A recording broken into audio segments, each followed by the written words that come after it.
అందరికీ నమస్కారం అండి. మన వారాహ్యమ్మకి నమస్కారం చేసుకుంటూ ఈ వీడియో ఆరంభిస్తున్నాను.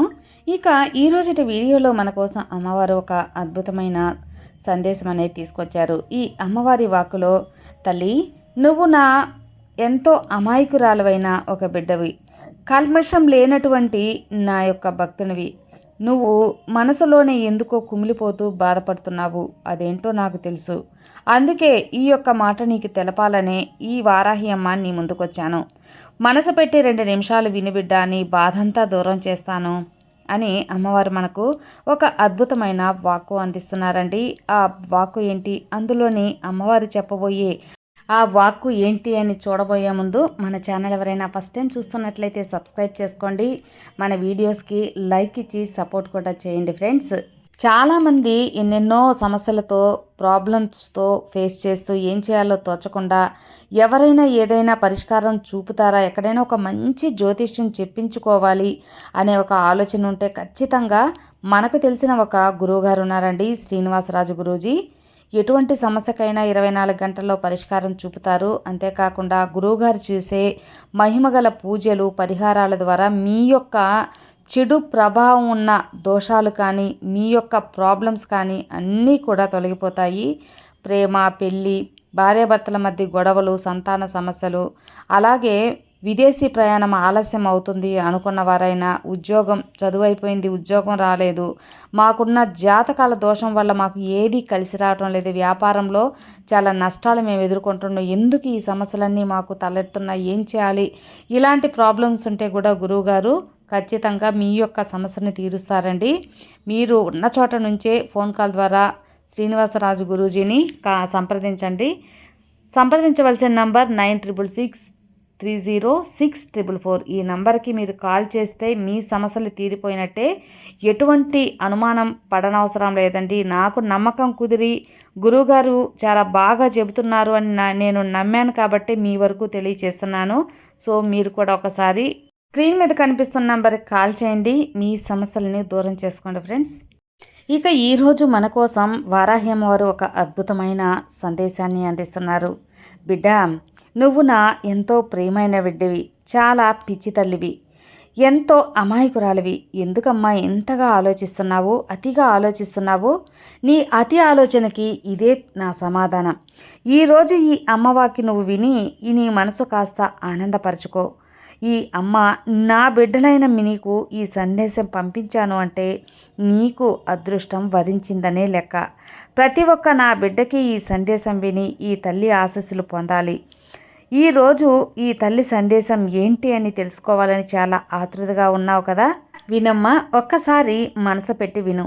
నీ మనసు ఎంతో బాధపడిపోతూ ఉందో నాకు తెలుసు.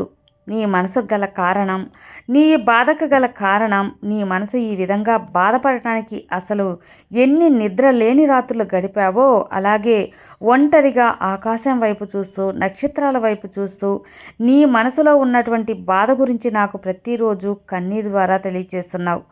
ఒక్కసారైనా నా గురించి పట్టించుకో తల్లి. ఎన్నో రోజులుగా నిన్ను పూజిస్తున్నాను, ఆరాధిస్తున్నావు. నువ్వు ఉన్నావా అని కూడా నాకు మర్చిపోతుంది. నా సమస్యలేంటమ్మా, నువ్వు ఉన్నప్పటికీ కూడా నా సమస్యలు ఇలా నన్ను వెంటాడుతున్నాయి ఏంటి తల్లి అని నన్ను ప్రశ్నిస్తున్నావు. నీ ప్రతి ప్రశ్నకు కూడా నేను సమాధానం తప్పకుండా ఇస్తాను. చూడమ్మా, నీ గెలుపు అనేది ఎలా ఉండబోతుందో నీకు తెలుసుగా. అందరికీ కూడా ఆదర్శం కాబోతుంది. అయితే కాస్త కఠినమైనటువంటి నీ యొక్క పోరాటాన్ని నువ్వు కాస్త ఒంటరిగానే చేయాల్సి ఉంది. కొన్ని రోజులు మాత్రమే. నీ కష్టాలన్నీ కూడా కాసేపట్లో కరిగిపోతున్నటువంటి మంచులా నీ కష్టాలన్నీ నేను కరిగించేస్తున్నాను. ఒకదాని తర్వాత ఒకటి కరిగిపోతాయి. నీకు అసలు సమస్య లేకుండా, బాధలు కష్టాలు లేకుండా చేస్తాను. కాస్త ఓపికగా ఉండు. నిన్ను వాడుకున్న వాళ్ళకు కూడా నిన్ను వేడుకునేటువంటి పరిస్థితిని నేను తీసుకొస్తాను కదా. చాలా రోజుల నుండి ఇదేగా నువ్వు నన్ను అడుగుతున్నావు. నిన్ను అన్యాయం చేసిన కొంతమంది వ్యక్తులకు బుద్ధి చెప్పమని చెప్పి అడిగావు. అదే జరగబోతుంది. నువ్వు దేని గురించి కూడా ఎక్కువగా ఆలోచించి బాధపడి నీ మనసుని పాడు చేసుకోవాల్సిన అవసరం లేదు. నీ కుటుంబ బాధ్యతలు, బరువు బాధ్యతలు అన్నీ నువ్వు మోస్తున్నావు. ఆ విషయం కూడా ఈ తల్లికి తెలియకుండా ఉంటుందా? ఏ విధంగా అయితే ఒక మగవాడు కుటుంబ బరువు బాధ్యతల గురించి ఆలోచిస్తూ ప్రతి ఒక్క విషయాన్ని కూడా జాగ్రత్తగా పరిశీలిస్తూ ఏ నిర్ణయాన్నైనా ఒకటికి రెండు సార్లు ఆలోచించి కుటుంబ పరిస్థితులను బట్టి వారు ఏ విధంగా అయితే విషయాలను మనసులో దాచుకొని వారి ఇష్టాయిష్టాలను చంపుకొని వదిలేసుకుంటారో అలాగే నువ్వు కూడా మౌన పోరాటం చేస్తున్నావు. నీ కుటుంబంలో అన్ని విధాలుగా నువ్వు ఒక పెద్ద మూల స్తంభానిలా మారావు. నువ్వే పెద్ద దిక్కులా మారావు. నీ యొక్క ఇంటికి నువ్వే ఒక పిల్లర్, నువ్వే ఒక ఆధారం అలా అయిపోయింది. అందరి గురించి కూడా నువ్వు పట్టించుకుంటావు, కానీ నీ గురించికొచ్చేసరికి పట్టించుకునే వాళ్ళే లేరు. నీ గురించి నువ్వే బాధపడుతున్నావు. అలాగే నీకేం కావాలి అనేది నీకే ముందుగానే తెలుస్తుంది, కానీ నీ గురించి ఎవ్వరికీ ఏమీ తెలుసుకోలేకపోతున్నారు. నువ్వు బాగా ఈ మధ్యకాలంలో బాధపడుతూ ఉన్నావు. నువ్వు ఎక్కువ ఆలోచించి నీ ఆరోగ్యం మీద కూడా తెచ్చుకున్నావు. ఎందుకు తల్లి ఇంత భయం, బాధ? ఎల్లప్పుడూ నిన్ను చూస్తూ నేనున్నాను. నీ కుటుంబాన్ని నిన్ను రక్షిస్తూ ఇక్కడే కూర్చొని ఉన్నానుగా. పరుగులెందుకు? పరుగులతో నా దగ్గరకు వచ్చి చెప్పి నేను వస్తాను, నా ఇంటికి రా తల్లి అని నా దగ్గర నువ్వు అడుగుతున్నావు. నీ కోసం నేను ఎప్పుడో వచ్చి నీ ఇంట్లో తిష్ట వేసుకుని కూర్చో ఉన్నాను. నీ మనసులో నా యొక్క ప్రతిబింబాన్ని, ప్రతిరూపాన్ని, నా రూపాన్ని, నా నామాన్ని, ఈ దైవాన్ని నీ మనసులో అట్టిపెట్టుకొని ఉన్నావు. నాతో మాట్లాడుతున్నావు అంటే నేను నిన్ను గుర్తించకుండా ఉంటానా? నేను నిన్ను గుర్తించి ఆదరించినప్పుడు, ఈ వారాహి తల్లి అనుగ్రహం నీకున్నప్పుడు నువ్వు ఎందుకు భయపడాలి? ఆధారపడిపోకు. ఒక్కసారి నన్ను దయతో నువ్వు తలిచినప్పుడు ఏ రూపంలో అయినా నిన్ను నేను ఆదుకుంటాను. నువ్వు నా మాటలు విని అన్నీ కూడా నాకు నువ్వు చెప్పి బాధపడాల్సిన అవసరం లేదు. ఎందుకంటే నీ మనసులో నువ్వు ఏం తలుస్తున్నావో అవి నాకు వినిపిస్తున్నాయి కదా. మంచి జరిగినప్పుడు కూడా భగవంతుడి దయ అంటారే, మరి దుఃఖం కలిగినప్పుడు భగవంతుడు నీ మొర ఎందుకు వినడం లేదు అని చెప్పి ఒక్కసారైనా ఆలోచించావా? కాబట్టి అసలు ఉన్నావా లేదా? ఏంటమ్మా నా స్థితి అని నన్ను ప్రశ్నించకు తల్లి. నేను నిన్ను చూస్తున్నాను. నీ యొక్క మంచికి ఫలితాన్ని ఇస్తున్నాను. చాలామంది నిన్ను ఒక వస్తువులా వాడుకుంటున్నారు. అంటే నీతో అన్ని పనులు చేయించుకుంటున్నారు. నీకు అవసరం ఉంటే నిన్ను దగ్గరికి చేర్చుకొని నీ అవసరం ఉన్నప్పుడు వారు దూరంగా జరుగుతూ ఉన్నాడు. ప్రతి మంచి చెడుకి నువ్వు అందరికీ అండగా ఉంటావు, కానీ నీ దగ్గరకు వచ్చేసరికి ఎవరు ఏ అండ అనేది ఉండదు. భగవంతుడు మరి ప్రాపంచిక విషయాల్లో కొట్టుముట్టాడుతూ ఉన్నటువంటి కర్మలను బట్టే ఫలితం అనేది ఉంటుంది. నేను చెప్పే ప్రతిసారి చెబుతూ ఉంటాను, ఈ రకమైనటువంటి కర్మ ఫలితాలు ఎప్పుడు కూడా అనుభవించేటువంటి స్థితికి నువ్వు చేస్తావు అని చెప్పి అనుకోలేదు అని. అలా చెప్పి అనుకోవద్దు బిడ్డ. ఎందుకంటే ఇప్పుడు ఉన్నటువంటి కష్టాల్లో మాత్రమే చూస్తున్నావు. రాబోతున్నటువంటి జీవితం నీకు ఎలా ఉంటుందో తెలియదు కదా. దయతో నువ్వు చేసినటువంటి చిన్న చిన్న మంచి పనులు కూడా గొప్ప పుణ్యాలుగా మారి ఇతరుల బాధను అర్థం చేసుకోవడం అంటే భగవంతుడి యొక్క హృదయాన్ని తాకడమే. దయ కలిగినటువంటి మనసు అందరికీ ఉండదు, కానీ ఈ వారాహి అమ్మ బిడ్డవైన నీకు, ఈ వారాహి అమ్మను కొలిచే భక్తులవైన నీకు దయగలిగిన మనసు ఉంది. నువ్వు చాలా అమాయకురాలివి, అందుకే అందరూ నేను వాడుకుంటున్నారు. కానీ అది నీకు తెలిసినా కూడా పోనీలే అని వదిలేస్తున్నావు. అది నీ గొప్పతనమే. అందరూ బాగుండాలి, అందులో నేనుండాలి అని చెప్పి నిస్వార్థంగా ఉన్న మంచి మనసు నీది. చూడమ్మా, నువ్వు భగవంతుణ్ణి నమ్మినా కూడా ఎక్కువ కష్టాలు అనుభవిస్తున్నావనే కదా నీ ఆలోచన, బాధ. అయినా నిన్ను ఎక్కువగా భగవంతుడు ప్రేమిస్తున్నాడు అని చెప్పి నువ్వు నమ్మలేకపోతున్నావు. నీ బాధలు, కన్నీళ్ళు అన్నీ తెలియనివి కావు. నేను చూస్తూ ఉన్నాను నిన్ను ఏ విధంగా ఉద్ధరించబోతున్నానో. నువ్వు రాబోయే రోజుల్లో ఆశ్చర్యపడేలా ఉంటాయి. ఆ సమయం అనేది ఎంతో దూరంలో కూడా లేదు. కాబట్టి నీ యొక్క నమ్మకాన్ని ఏమాత్రం విడిచిపెట్టకు. ఈ అమ్మ చెప్పిన మాట ఖచ్చితంగా జరిగే తీరుతుంది. నిన్ను బలంగా మార్చడానికి నీ జీవితంలో కొన్ని పరీక్షలు పెడుతుంటాను. అది నీకే కాదు, ప్రతి ఒక్క నా భక్తులకి పెడుతూ ఉంటాను. కానీ ఆ పరీక్షలో నిన్ను ఒంటరిగా ఎప్పుడు కూడా నేను విడిచిపెట్టను. అన్ని రకాలుగా నిన్ను ప్రమాదాల నుండి రక్షిస్తాను. పెద్ద పెద్ద ప్రమాదాల నుండి కూడా నిన్ను బయటపడేస్తాను. పెద్ద పెద్ద విషయాల్లో నీకు బాధ కలగాల్సినటువంటి విషయాల్లో కూడా వాటిని చిన్న విషయాలుగా మారుస్తాను. చాలా చిన్నవంటే చిన్నవి, నిన్ను బాధకు గురి చేసేవి పెద్ద విషయాల్లో కూడా చిన్న చిన్న విషయాలుగా మార్చేస్తాను. కాబట్టి ఇన్ని రకాలుగా సహాయాన్ని నేను అందిస్తాను. వాహన ప్రమాదాన్ని తీసేస్తాను. బయటకు వచ్చి నిందలు పడవలసినటువంటి రోజులని రూపు లేకుండా చేస్తాను.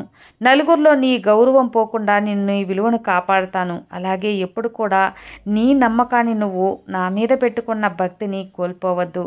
ఈ మధ్యకాలంలో ఎందుకో తెలియదు బిడ్డ, కొన్ని అపోహలతో అపనమ్మకంతో బతుకుతున్నావు. నీ అడుగులు జారిన పట్టుకునేది నేనే, నీ హృదయం విరిగిన ముడిపెట్టేది నేనే.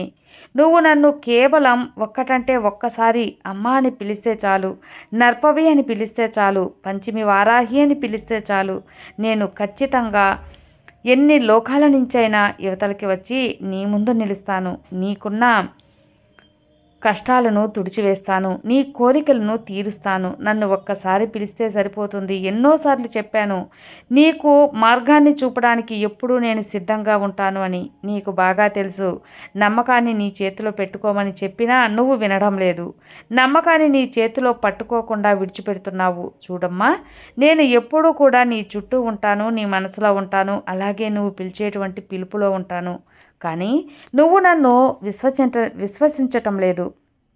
చూడు బిడ్డ, జీవితం నీకు సులభంగా దొరకదు, కానీ అదే కష్టమైన నీ బలాన్ని తయారు చేస్తుంది. ఎవరు నిన్ను పట్టించుకోకపోయినా నువ్వు నా కాళ్ళను పట్టుకో. ఎందుకంటే ఈరోజు నిన్ను నవ్వించే వాళ్ళు రేపు నీ విజయానికి చప్పట్లు కూడా పడతారు. పడిపోవడం అనేది ఓటమి అస్సలు కాదు. లేచి నిలబడపోవడమే ఓటమి. నీ మీద నువ్వు నమ్మకాన్ని ఉంచుకో. తర్వాత నీ మార్గాన్ని నేను సునాయాసనంగా చేస్తాను, సంతోషంగా ఉంచుతాను. విలువలో చోటకి వెళ్ళి అస్సలు మాటలనేవి పడవద్దు. ప్రేమ లేని చోటకి వెళ్ళి ప్రేమ కావాలని చెప్పి వారి నుండి ఆశపడవద్దు. దూరం పెడుతూ ఉన్నవారి మరలా వారి దగ్గరికి తిరిగి వెళ్ళి వారితో అనిపించుకోవద్దు. వారితో ప్రేమను పంచుకోవాలి అనుకున్న వారితో విషయాల్లోనూ మమేకం అవ్వాలి అని చెప్పి అనుకోవద్దు. అలాగే నిన్ను నిర్లక్ష్యం చేసేవారిని కూడా నువ్వు దూరంగా ఉండాలి. వారి దగ్గర నువ్వు ఎలాంటి ప్రేమ ఎదురు చూడాల్సిన అవసరం లేదు. భారం అనుకునే వాళ్ళతో నీ భావాలని మాటల్ని పంచుకుంటే అనవసరం.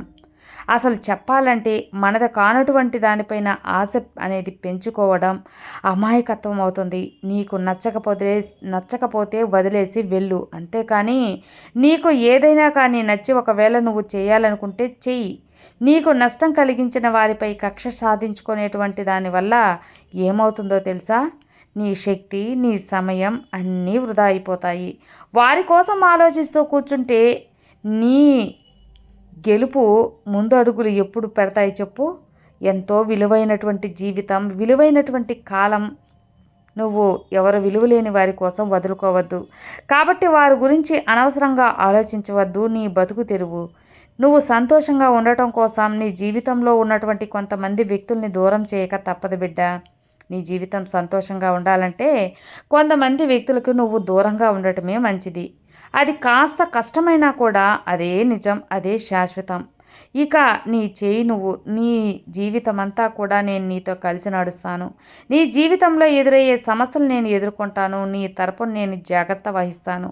ఈ విషయాలపై నీ నమ్మకం కలిగి తప్పకుండా ఈరోజు ఈ యొక్క అమ్మ మాట నమ్మితే నిశ్చింతగా ఉండు, నిశ్చింతగా నిద్రపో.